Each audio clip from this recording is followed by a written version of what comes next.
इरशाद क्या हो रहा है, कौन सा कलर कर रहे हो यार? अच्छा, तो इनको पर्पल कलर चाहिए। मतलब सच्ची में ये मानसून जो चल रहा है ना, इस सीजन का कलर क्या है? Purple colour. अच्छा करना, देखो एक तरह का रोमांस है, हमें इसको फॉलो करना जरूरी है। मैं हूँ जावेद हबीब और जितने भी हमारे दोस्त हैं, सखी सहेली के, उन सबको क्या बोलूँगा, बेस्ट विशेस एंड मस्ती मारो।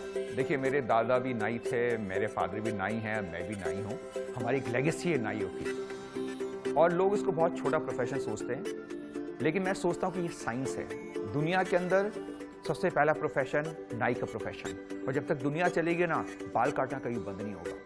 तो मैं बहुत प्राउड फील करता हूँ कि हमारी पूरी जनरेशन बाल काट रही है और हम लोग नाई हैं। मैंने कभी सोचा नहीं कि मैं हेयर स्टाइलिस्ट बनने वाला हूँ या हेयर एक्सपर्ट बनने वाला हूँ। मैंने अपनी मास्टर किया था फ्रेंच के अंदर और मैं प्लान कर रहा था होटल मैनेजमेंट करूँगा, लेकिन जब मैं लंदन गया, मुझे फोर्स किया गया लंदन जाने के लिए कि आप जाके एक बाल काटने का प्रोफेशन का कोर्स करो।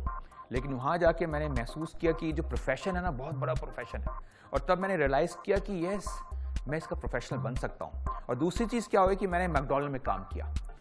अभी मैं सोचता था कि मैकडॉनल्ड चलता कैसे? मैकडॉनल्ड चलता है सिस्टम के थ्रू। तो एक साइड तो मैं कोर्स कर रहा हूँ बाल काटने का, एक साइड में काम कर रहा हूँ मैकडॉनल्ड का।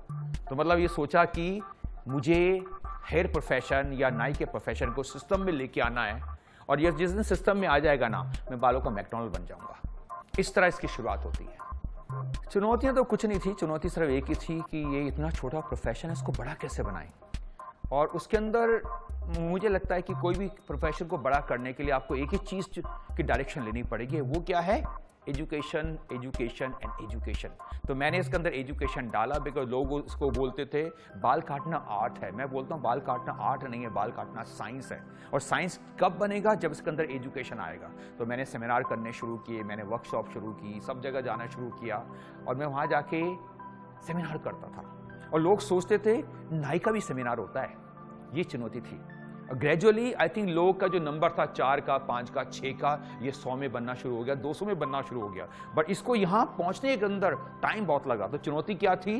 एक नाई का प्रोफेशन, नंबर क्या था? दूसरा, सेमिनार में लोग क्यों आएंगे सीखने के लिए, क्या सिखाएंगे बाल? तो चुनौती थी इस प्रोफेशन को कैसे चेंज करना है। So it has taken a time and education.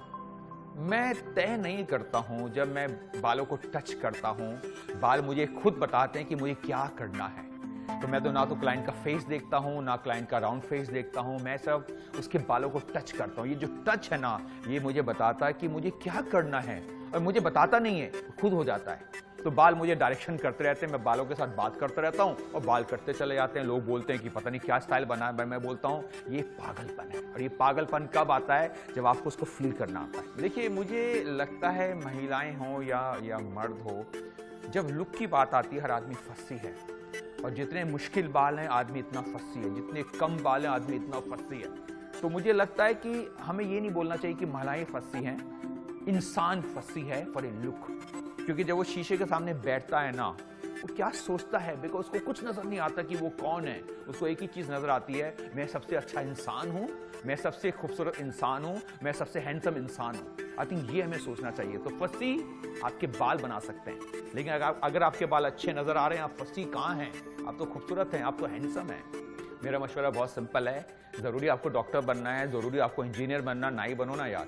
उसके लिए स्कूल जाओ, उसके लिए पाठशाला जाओ, उसके लिए कॉलेज जाओ, वहाँ जाके सीखो कि इसकी साइंस क्या है। उसके बाद में कितना बड़ा बनना है, ये आप पे डिपेंड करता है। तो कोई प्रोफेशन छोटा नहीं होता। प्रोफेशन पता छोटा क्या होता है? जब आपकी सोच छोटी होती है। बड़े बनो और बड़ा काम करो। मतलब क्या है? लाइफ है एक दिन की, इसमें इतने अच्छे काम करो ताकि जब आप चले जाएं, दुनिया आपको याद रखे क्या इंसान था। तो मैं यही बोलूँगा कि प्लीज़ हेयर ड्रेसर बनो, नाई बनो। और आपको बहुत अच्छी फिगर देना चाहता हूँ, ये बहुत ज़रूरी है। 350 सर के ऊपर एक बाल काटने वाला चाहिए। मतलब भारत की जो पॉपुलेशन है 120, 135, 140 करोड़ की, वहाँ हमारी पॉपुलेशन पता कितनी है?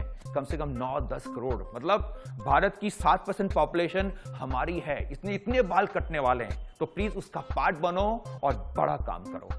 दुनिया में बालों की जो एजुकेशन है ना, वो भारत ने दी है, लंदन ने नहीं दी है, फ्रांस ने नहीं दी है। अगर आप देखेंगे अजंता अलोरा 5000 साल पहले, अगर आप जाएंगे ना, आपको मूर्तियों में क्या नजर आता है? सिर्फ बाल नजर आते हैं। मतलब बालों का जो दुनिया का जो फैशन है, जो एजुकेशन है, हम लोगों ने दी है। इस चीज को समझ लेते हैं। तो जरूरी नहीं कि आपको गोरा होना चाहिए ज्यादा सक्सेसफुल होने के लिए, आपको सिर्फ एजुकेशन चाहिए। कितनी बड़ी तादाद है मैंने आपको बता दिया, 350 सर के ऊपर एक बाल काटने वाला। इसका मतलब वो बाल हर महीने कटते हैं, और सब बाल नहीं कटते, कलर भी होता है। देखो आजकल की हेयर ड्रेसिंग सिर्फ कैंची नहीं है, आजकल की हेयर ड्रेसिंग कैंची के सिवा कलर है, केमिकल है, पर इससे डरो मत, ये सब कुछ सेफ है। बिकॉज ये सारे जो प्रोफेशनल हैं, they all are train, because ये जो स्किल आ गई ना इंडिया के अंदर, आई थिंक स्किल ने इस प्रोफेशन को चेंज कर दिया और उसको बिजनेस बना दिया। तो ये स्किलिंग सीखना शुरू कर दो आप। जब तक दुनिया चलेगी ना, नाई का धंधा चलेगा। देखिए इसको फिगर नहीं दे सकते हम लोग, मैं आपको फिगर ऐसे बताता हूँ। 350 सर के ऊपर एक बाल काटने वाला, भारत को लेके चलते हैं। वो 350 जो लोग हैं, 100 रुपए तो देते होंगे महीने का। आप इसको 100 रुपए को आप मल्टीप्लाई करो बाय 130 करोड़, आपको पता चलेगा ये कितना बड़ा बिजनेस है। मैं आपको बहुत सिंपल कैलकुलेशन दे रहा हूँ, कैलकुलेट कर लीजिए। दुनिया के अंदर इतना तो कोई काम ही नहीं होता। इसी वजह से मैं इसको क्या बोलता हूँ, ये जो बाल है ना, ये ब्लैक डायमंड है। आप इसको कितना निकालना चाहते हो आप पे डिपेंड करेगा। मतलब हर आदमी 100 रुपए मल्टीप्लाई बाय 130 करोड़ हर महीने, मल्टीप्लाई बाय 12 महीने, कैलकुलेशन आपका कैलकुलेटर काम नहीं करेगा। इतना बड़ा बिजनेस है।